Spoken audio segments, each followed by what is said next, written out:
Guys, welcome once again to the Kaul podcast. This episode is brought to you especially by Prem Royal Entertainment, which is a UK-based premium live entertainment brand led by Prem, a professional door player with over 25 years of global performance experience.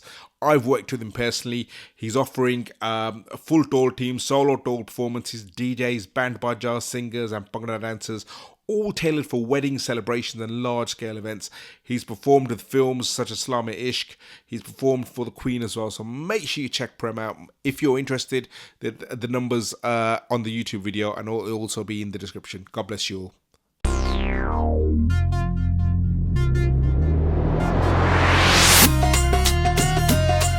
Hi guys, welcome once again to the Kaul podcast. I've got a very, very special couple today. I think we've only had a few couples on the show. The second couple actually I've had on the show before was Sardines. I've got Rekha and Parry, or Parry and Rekha, however you wanna say. Yeah. I think your social media is Parry and Rekha, but yeah. But I chatted to Rekha first, so I'm gonna say Rekha and Parry. Right, Parry. Yeah. Sorry. So anyway, I got to know.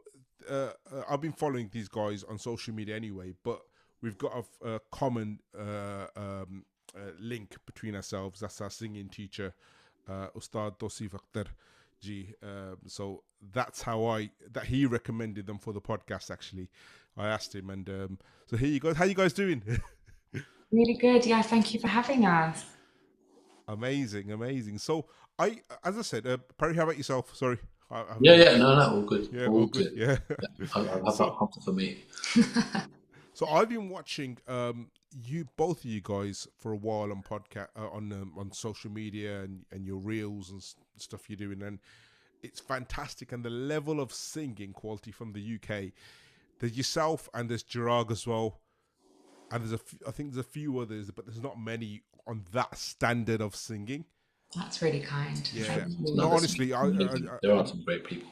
I'm a musician myself, but there's a few that are like sort of, and that's not to belittle anyone else. I'm just saying because I know the reason why now, because you've got such a good singing teacher and the effort you put in, of course, so it's not to say that. So first of all, I'd just like to know a little bit, before we go into the social media, before we go into the music, a little bit about your backgrounds. I don't know who wants to start. Where you're from, where you brought up, the environment you brought up in as well. Sure, I'll go first.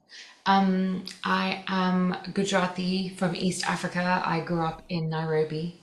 I spent my childhood there, and my parents were always very, very supportive of music. They saw talent in me when I was very young. So I went to Western and Indian classical training when I was small. Then I moved to the UK, carried on my journey. And yeah, I've just been singing since I was 3 really, and then professionally since I was about 21, I think. So you were learning in was it West Africa you said? In East Africa. East Africa, sorry. You were learning there as well, were you? Yeah, when I was a child, I've been learning since I was very small. So what was the environment like there? Before we get to you, Parry, what was the environment like? I love your hat, by the way, Parry. We've just seen the side. The other side. The other side, there it is. Amazing. So yeah, what was it like there? Because I know nothing about, and excuse my ignorance, nothing about East Africa at all. So do you remember much about that environment? Oh yeah. No, it was an amazing childhood.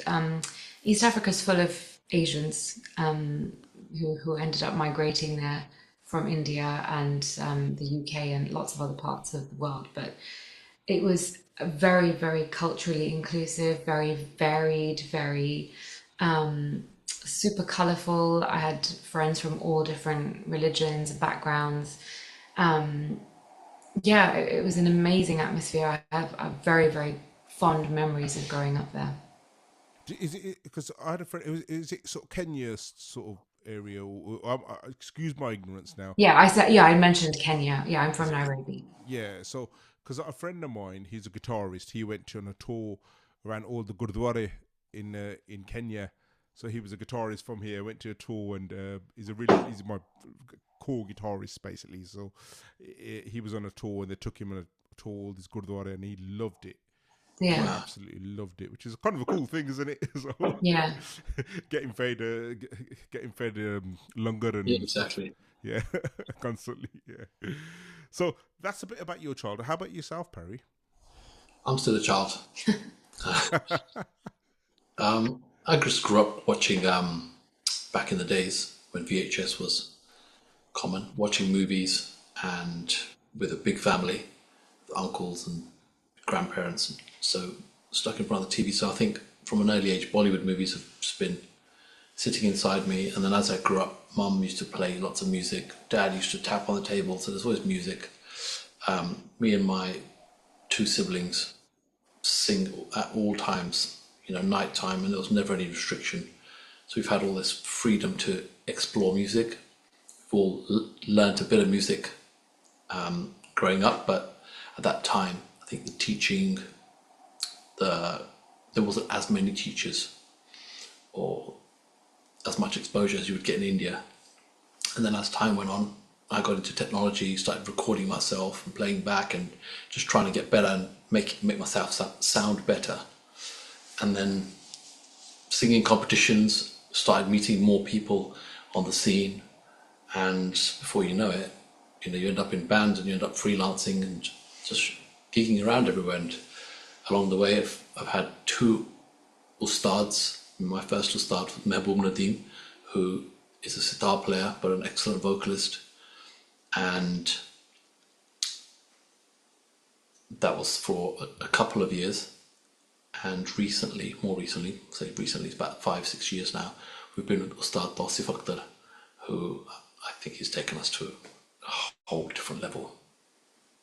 Did you find, like, before you found those two singing teachers, like and Rekha, you might not relate with this because I relate with Parry in the UK. Are you always from London, or have you always been from I'm London? born in the UK, in the Midlands, but came to London from the age of 5. So you probably had a vaguely similar upbringing as myself. Yeah. Did you find there were singing teachers around, but they weren't like, how can I say this respectfully? Because they I'm not saying they're intentionally misleading or anything like that.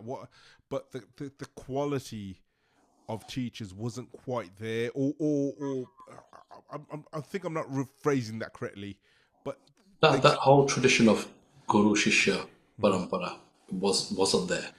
There were teachers and turn up at class and there'd be 10 other kids, yeah.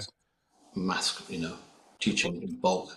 There was that, but there wasn't that Guru Purnima kind of, how you teacher worship kind of relationship until more recently. And also, I also found that you were taught, but it was very okay. You're going to be taught classical, but actual singing wasn't taught. That's my experience. Yeah, that is also true. Yeah, I would have a similar experience. I've had a few teachers along the way who've taught me, these are your notes. Sa re ga ma pa. This is the rag. Sing the rag.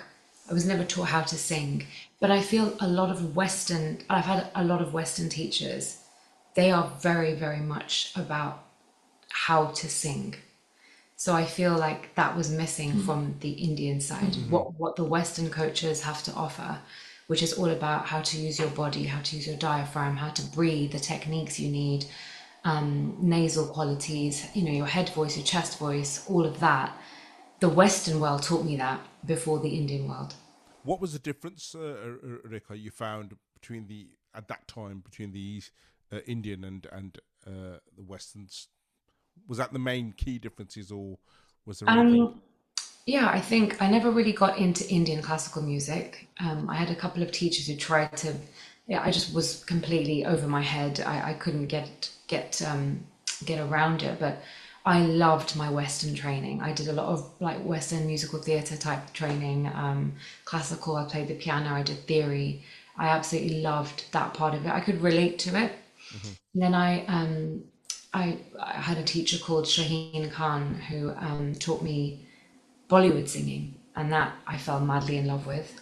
So that's kind of when but Tauseef Ji has taught me so much more than technique and skills and tarts and rags. Would you agree? Like, it's just, No, it's not just a singing teacher. Yeah, he's not just a singing teacher. life No. coach, tech coach. He coaches in almost But just anything throughout him. the amount of knowledge he has to share is he's empowered and he's empowering us, and I think that is extremely rare. So we're extremely blessed. I mean, back to that classical, the rigidness of it. I I found that it was sort of you'd learn your rag, you'd learn the alap, you'd learn the beats, and that's it. Basically, you're expecting to memorize, and it was more theoretical singing rather than practical singing. Does that make sense? Or Yeah. yeah, did you have that as well, Parry, or was it Um, at any point? I think growing up, we weren't exposed to classical music, so therefore we were exposed to more lighter forms. Therefore, I was attracted to that, and I think it goes the same in India, where there's lots of kids who don't have access to classical teachers, and they're just winging it, like I did growing up in the Midlands and in London. But where there are teachers, where someone does have a coach, and you can see that when someone's got a good coach or exposed to classical music, they will go into classical. They will be interested in rags and notes, and they will not be interested in Bollywood or other lighter forms. But I think it also depends on what your goals are as a student. If you are there just to learn the theory of rags, then that's fine, right? That's what you want. But Absolutely, yeah. I feel like most students want to perform, they want to sing. Exactly. And I think that someone like Tauseef G tailors each person's training to fit what they want and their goals. And I don't think all teachers get that. And also, I mean, there's a lot of theory-based training, as you said, which is really important, of course. I'm not, I think classical Indian knowledge is invaluable, but I think how you put that to use in actually what your goals are, those are two different things. I find the limited classical I know is so useful in my training exercises, because it makes you think much harder than learning the more simpler Bollywood melodies. Yep. But trying to perform in the Thart system, for example, Yeah. is tough. It makes you think. It really trains your brain, which is the start of where all music is generated in your body. Yeah, I'm currently doing the exercise with Tauseef Akhtar with where you change, you do the ascent in one thought and come back in the next thought. You're both laughing at it. So Get a headache after that. Yeah. So and he says, "Look, we'll come back to it later because I really struggled on it." Yeah, It's very hard. yeah. So it was quite funny. Anyway, Parry, back to yourself, back to your childhood, because I'm really sort of intrigued, like your upbringing. So I'm picturing this because this was my childhood. On a weekend, you'd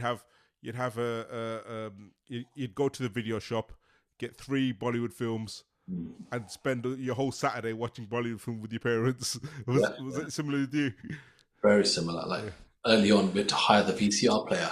That when I was very young. Wow. That was that time. Maybe I'm older, but there was a time where a car used to come in the neighborhood, and it had full of bootleg VHS, and you just choose the one. And I'll just choose the one who's got the best actor in it. So at that time was Jitendra, and I'll be like, I want that. It's got Anil Kapoor in it. I want that one. Yeah.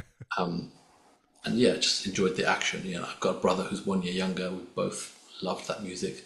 My sister's 7 years younger, and she just inherited that love. So it's just the family. We love Bollywood movies. I know.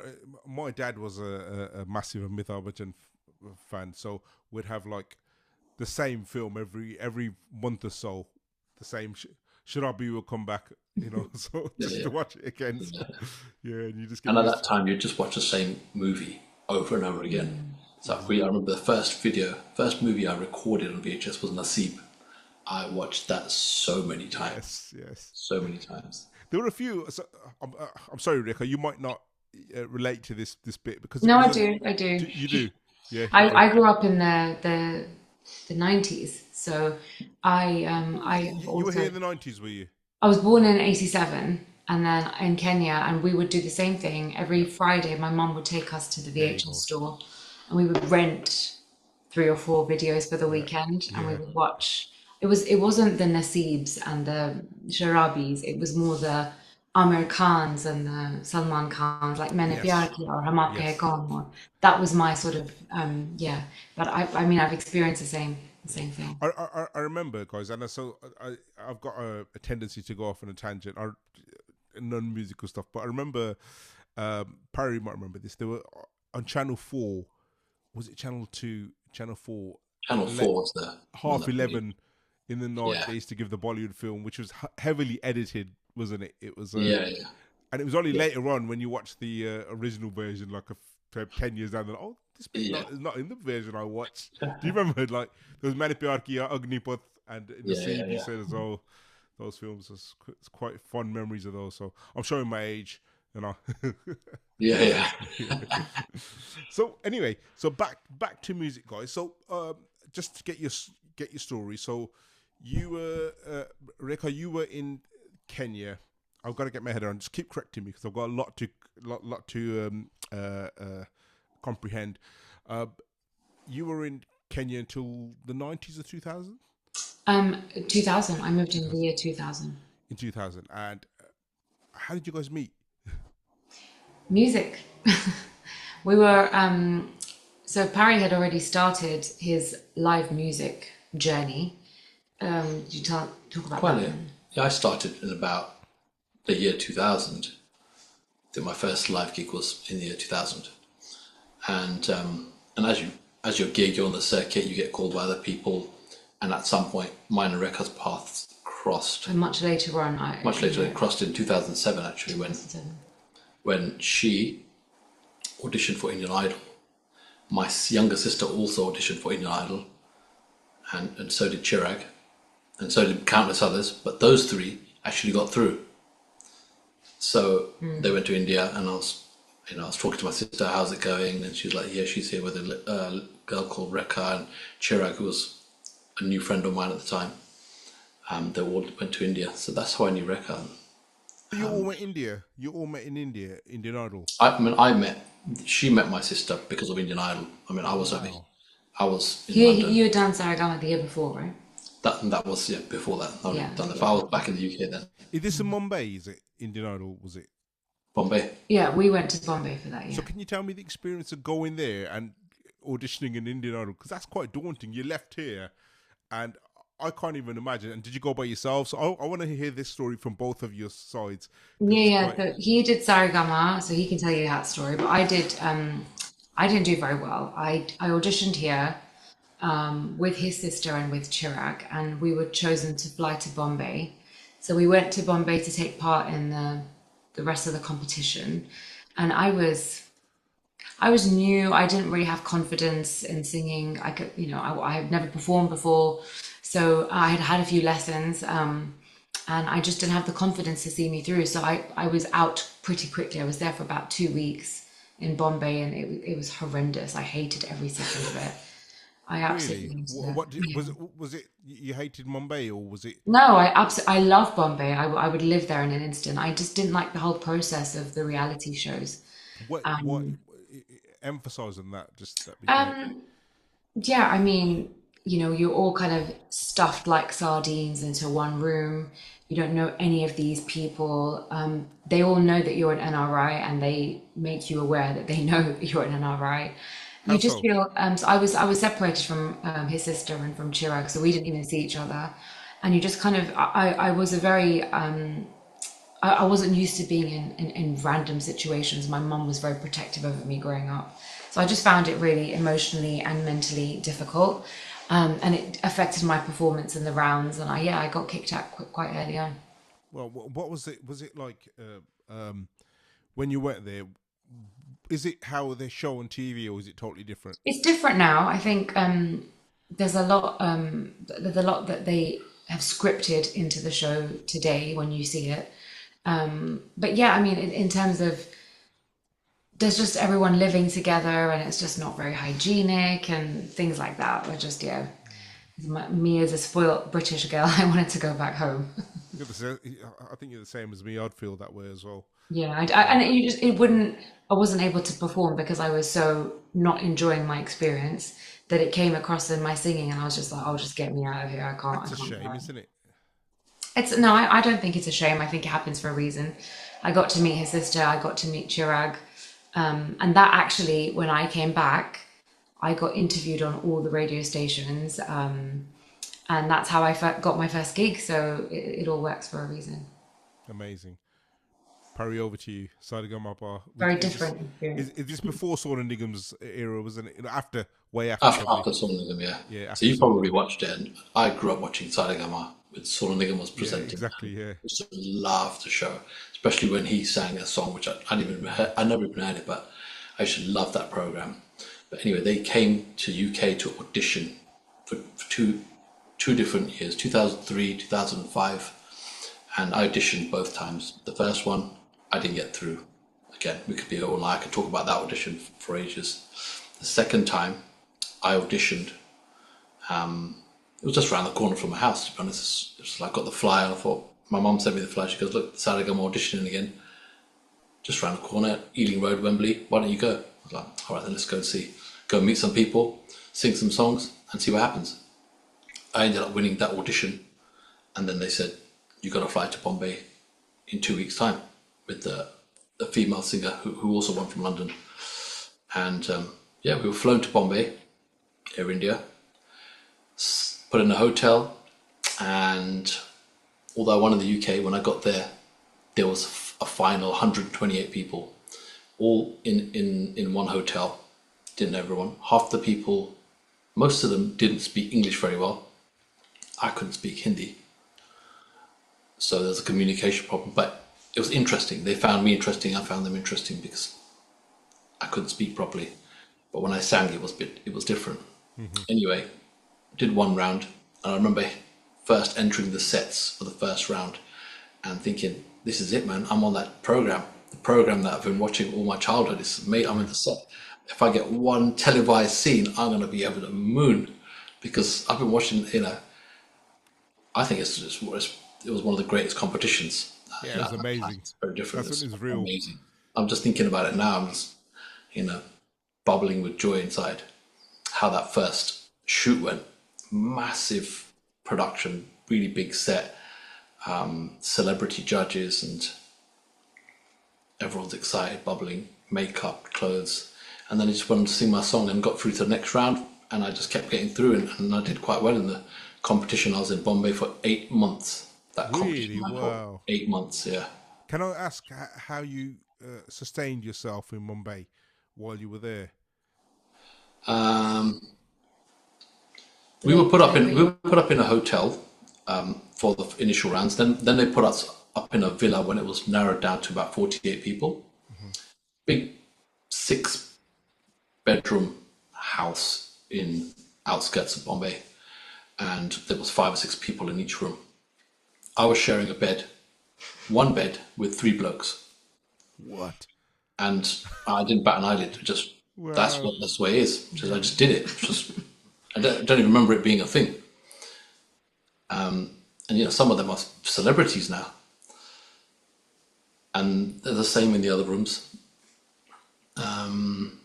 And as that whittled down to smaller numbers, they put us into smaller apartments.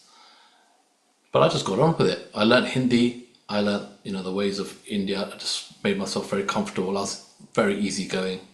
It wasn't the same standard of living that we had here, but I used to go camping here, so it was better than that.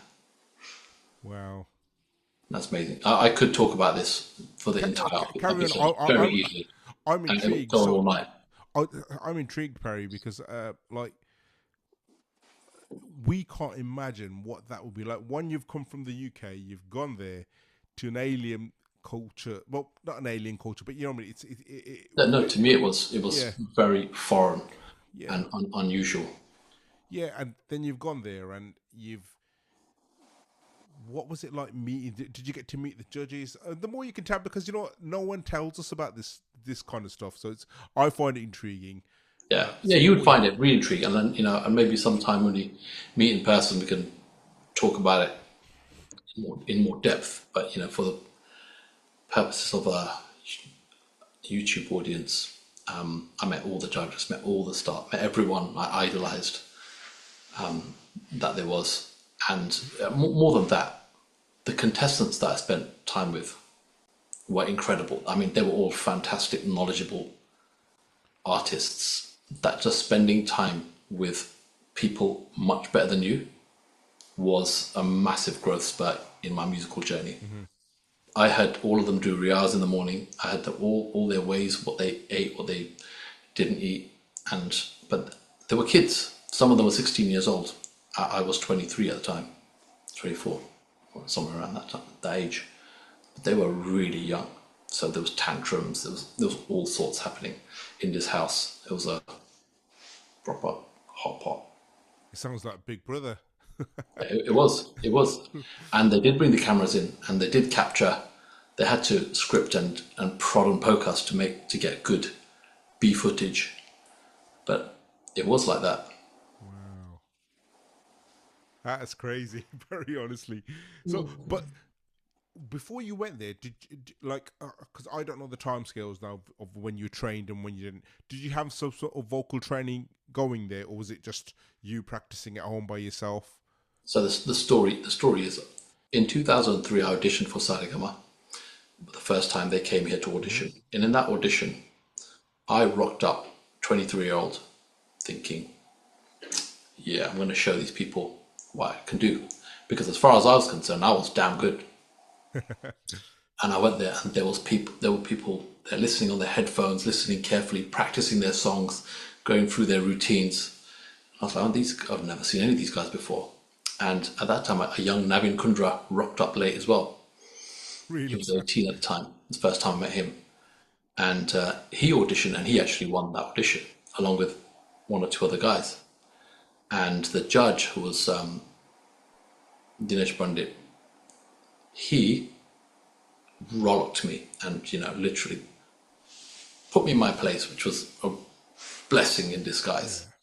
He called me after the audition and said, Parry, sorry I couldn't get you through in this round, but you should go and find a teacher. However you do, find yourself a teacher and come back next time, come back strong. Short call, that was the end of that. Never heard from him for some time after that. And I went hunting for a teacher when I came across the name Ustad Mahbub Nadeem.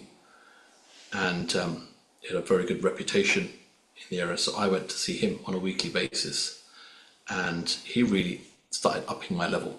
I could feel that, some simple things I wasn't doing. For example, just singing 7 notes in a same major scale, plain major scale, where I thought I was singing it well. He was saying, "Oh, that's flat," and I couldn't hear that. I couldn't hear it was flat. So then I started learning that I am not as good as I thought. And anyway, I saw him for 2 years training, and then Saregama came back again 2 years later in 2005, and I auditioned again, and this time I won it. What does that say about learning? That's amazing. What does that say? It just goes to show, people, if you're not learning, you don't have someone to tell you what you're doing right and wrong. Yeah. You can't do it on your own. See, I just went, let me tell you a bit more. It's part of yourself, but I just went from, I had a singing teacher, right? Where you're learning sargams, but it was more theoretical, and it wasn't the technique. And the rest of the singing was just practicing with like bands, and I used to do a bit of gospel singing as well, because I'm from Asian church, Asian Christian background, so you should be that kind of singing as well. But I just went straight into releasing songs, but Punjabi Bhangra songs, which they're not the most technical songs, I mean, they're not like singing a ghazal or a qawwali or something, they're which was fine with me, and that, as you said, brings a false sense of security. I'm a singer, but you're not. Yeah. You know what I mean? You're not even. You might have released something, but you're not as good as you think. Yeah. So I really resonate with that.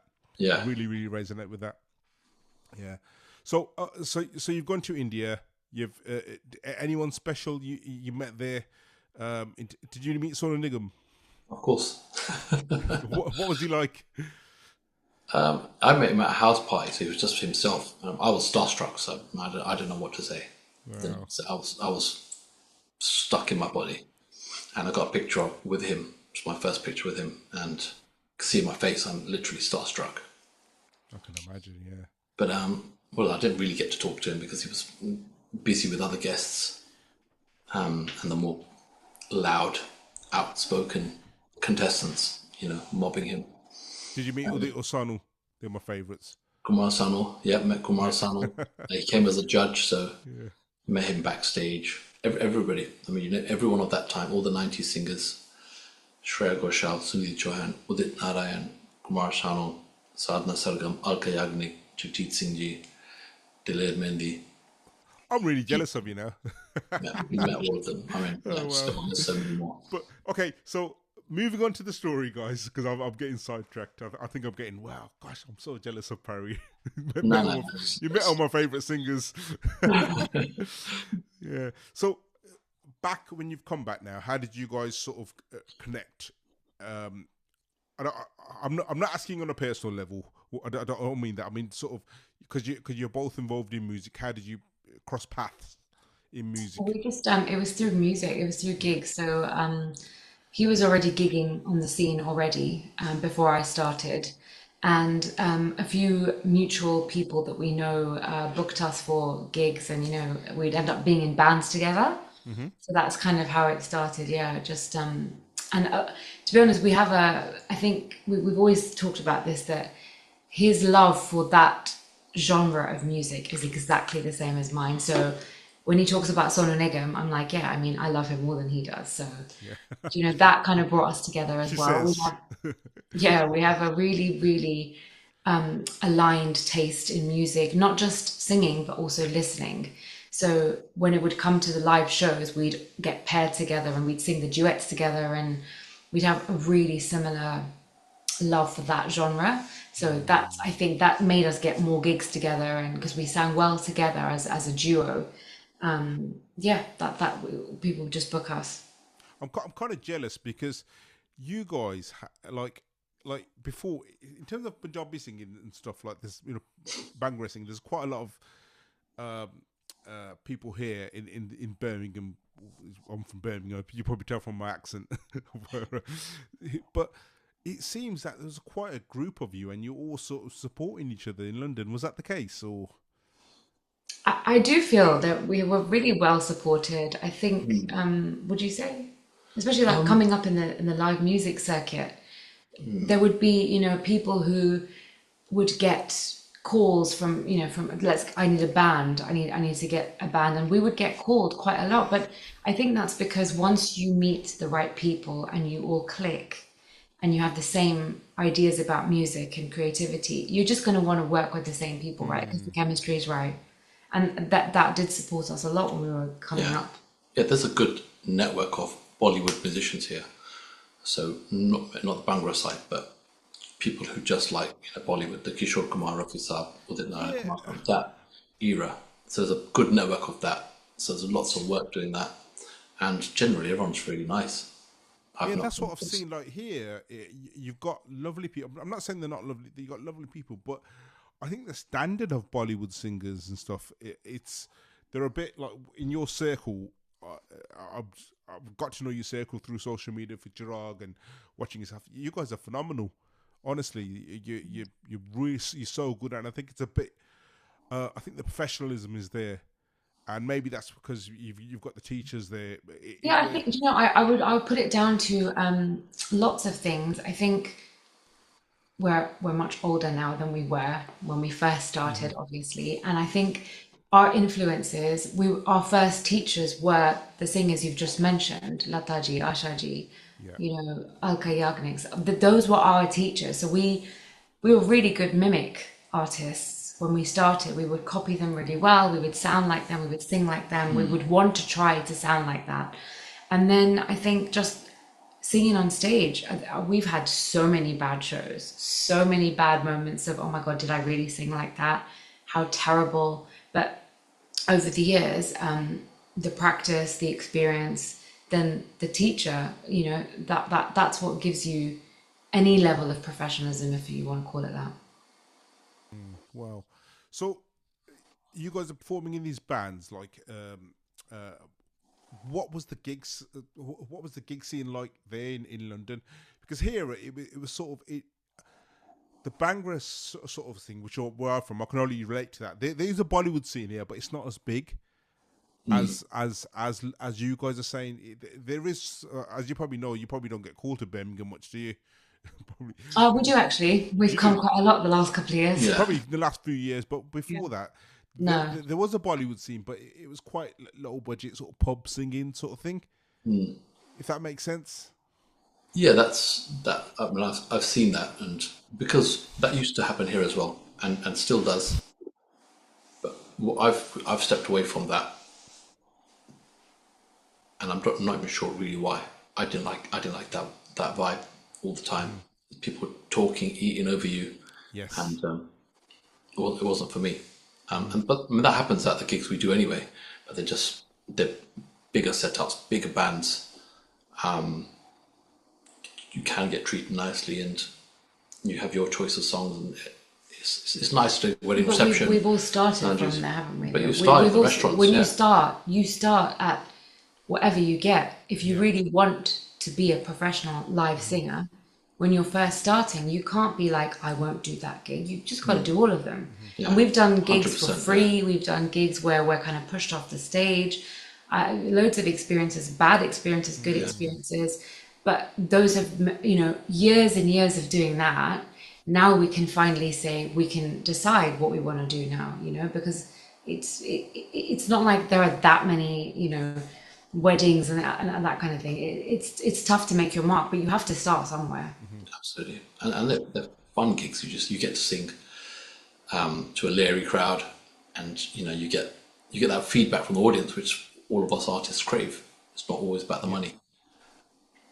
Did you find, talking about money, because I had an experience, I don't know whether you guys, when I was performing, I used to gig the whole country doing Bhangra, and it was such a cutthroat market where you'd go for a gig and you didn't get paid expenses even.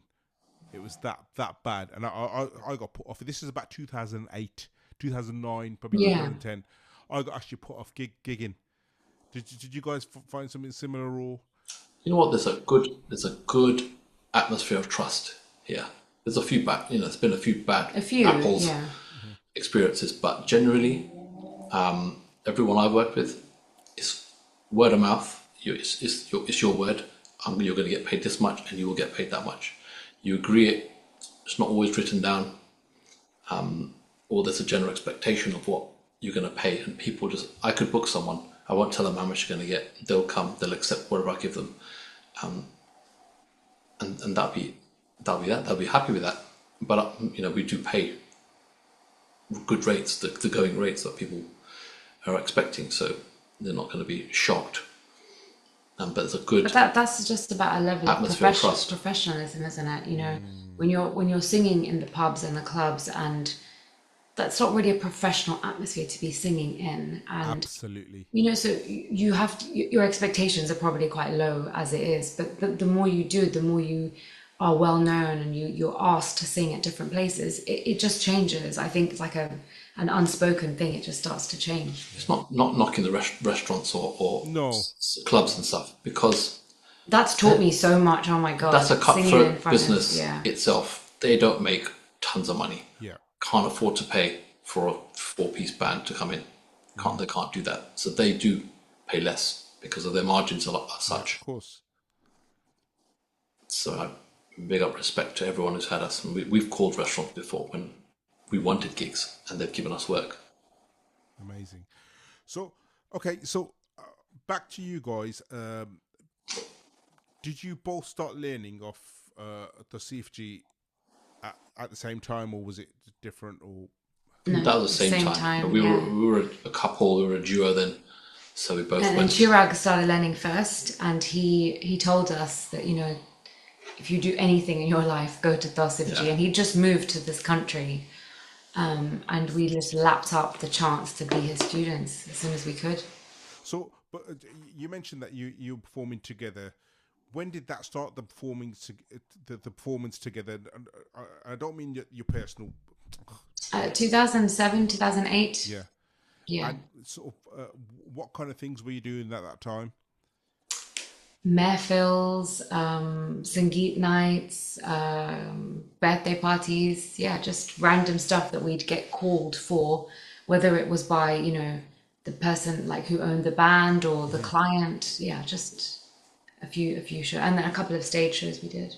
Yeah, a lot of concerts. So, you know, with certain bands, we put concerts together with a certain theme and book the theatre and do that. And it would generally be a rotation of 4 or 5 singers.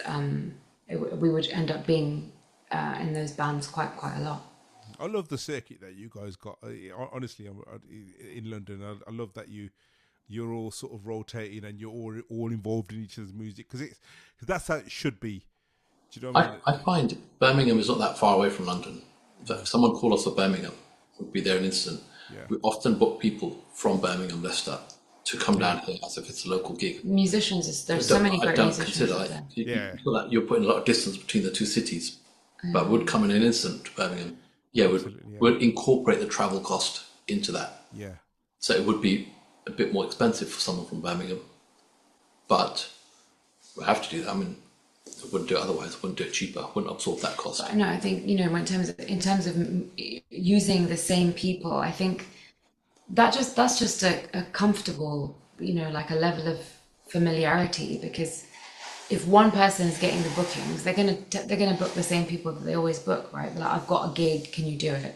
I can't do it, but I know someone who can. You know, you just pass it around to people who you think deserve it. Brilliant. So okay, so back to Tauseef G. So how did your journey start with that, and what was your first like sort of impression? I can tell you my side, but I just want to hear more about you guys. What happened, and when you first, because I'm assuming you guys have lessons in person, don't you? I have it over Zoom. Yeah. We're very lucky. We live very close to Tauseef G. So, and because we were one of his first few students, he's kindly let us, you know, go and visit him once a week. Do you want to say the story about how it was when we first started? So long ago, like. Yeah, he used to live in Slough when he first moved to the UK, and I was extremely scared the first time, and I still am, to be honest. I'm still scared of him. He is just, I think I cried every single lesson for the first few months when we saw him, and it wasn't just because I was scared. It was also because I just couldn't believe that this godly man was teaching mere mortals like us. That is the pedestal I put him on. I definitely consider him to be God level. For me personally, he is someone I think of more than I think of God. I think of him multiple times a day because music is always on my mind, and I just couldn't believe how lucky I was to be in his presence. That's the genuine truth.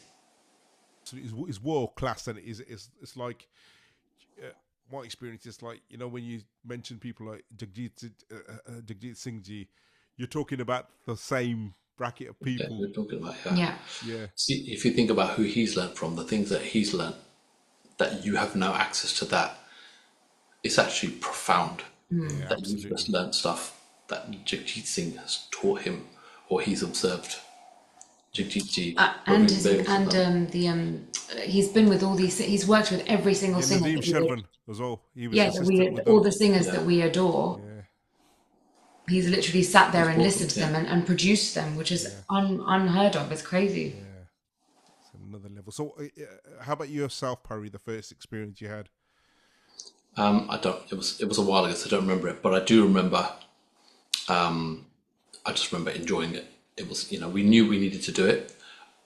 The feeling I remember having when I learned he's coming to London, instantaneously my brain said, you won't get an opportunity like this ever again. Learn from him if he's here. And it was a must. Something that we had to do. And we went not as regularly back then, but it was profound because we could see instantaneous results on the day of the lesson and more incrementally outside of the lesson. to the point, only recently I've noticed, wow, we've come a long way from the first lesson.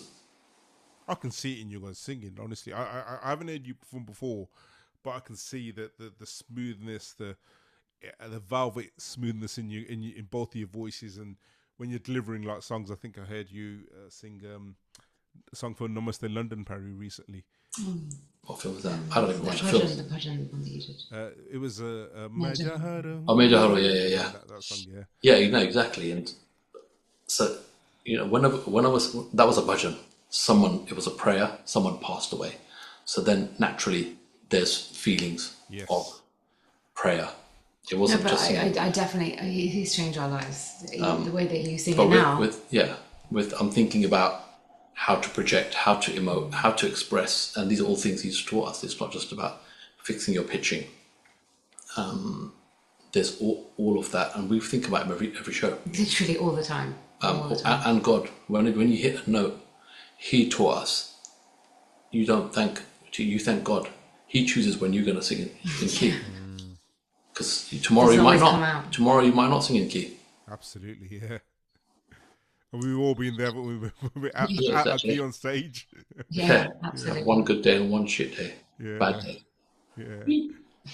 So, okay, we're in the last 10 minutes. Cause I don't want to. It's almost been an hour, believe it or not, guys. Wow, that's gone really quick. Yeah, we've been really enjoying this. Actually. Really fast. Yeah, I've loved it, guys.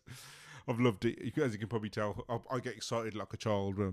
Oh, same. No, I love these stories, and I've had the good fortune of. Thank you for asking us to tell our stories. Yeah, I know her story. I know Chirad's quite close, Shahid's quite close, as in the singers. I love to know how they became singers, because we're all British born or Western born. Yeah. And that is very rare to become a singer born in this country. Absolutely. So for me, it's fascinating how that happened, and there's so much more I can tell you. What about your experience with Tauseef Ji? So my experience, he got me singing a few songs first, but what I love about him the most, more than the singing part, is the warmth as a person. So it's very different. Like I've had Ustads before who are like, they're lovely people, but they're very, no, don't do this. He's nothing like that. Nothing like that. And his way of teaching is so different, and it's so he'll pick out your weaknesses, but he won't ever call it like a weakness. He goes, do you know what I mean? He won't pick, you should do this. He'll just do it in your lesson. Yeah. And next minute, like a few months down the line, you've improved on this bit, which you don't even know about, and he just takes his notes, and also the professionalism. It's on another level. We talked about professionalism quite a bit in this. Yeah. His professionalism of teaching and his knowledge is on another level.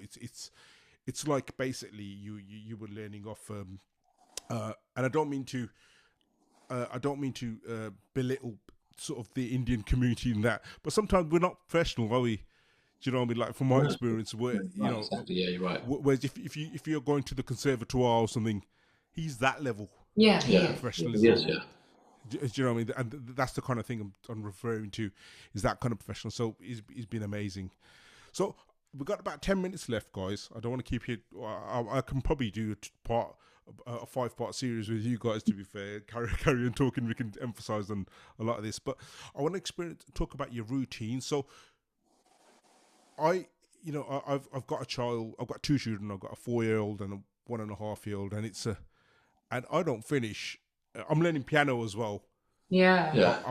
I'm learning a piano at the same time as well. So because I'm trying to sort of, you always want to expand the music, and it's just something like where my wife always pushes me to do. My wife's not a musician, but she's like a great motivator and pusher. No, if it's something you love, do it. So I struggle to get that practice in sometimes. Even though I do, and I'm tired, I'm falling asleep with kids. How do you guys manage, and what's your daily routine like? And especially as a couple as well. So he has 3 children altogether. I have 1. We have 1 together. Yeah. His older 2 are a lot older. They're 10 and 15. So when our little one came along, I think I got the biggest shock of my life, of how difficult and different life has now become. So absolutely right. There is not always time to do what you want to do. And sometimes I don't even end up going to Tauseef's lessons because I'm so exhausted from the night before.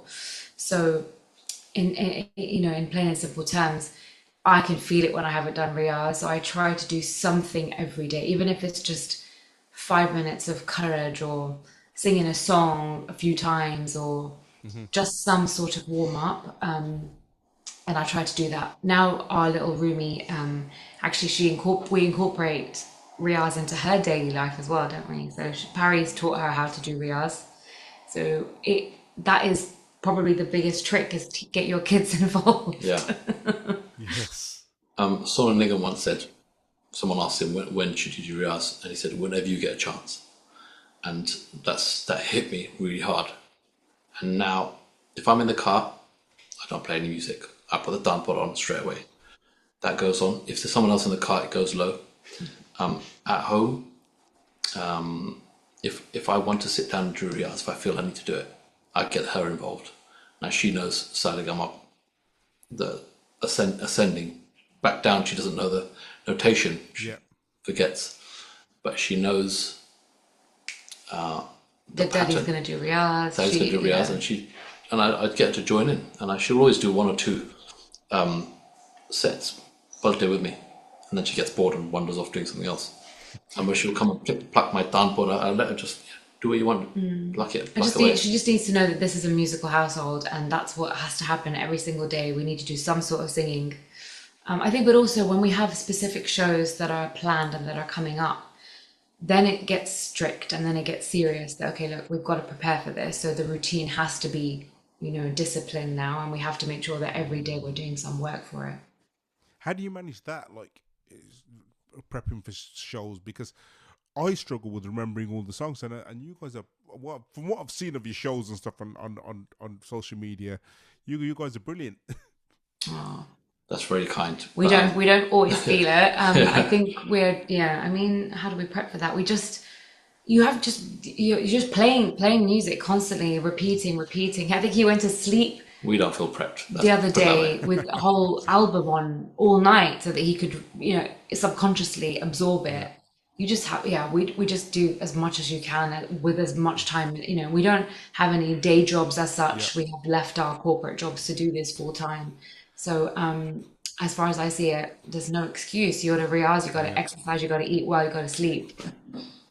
I tell you what I have done recently, and it's quite funny because, but I just talked about remembering songs and stuff like that. So I've gone back to the 80s and 90s with myself, and I've got a playlist which is only 90 minutes long.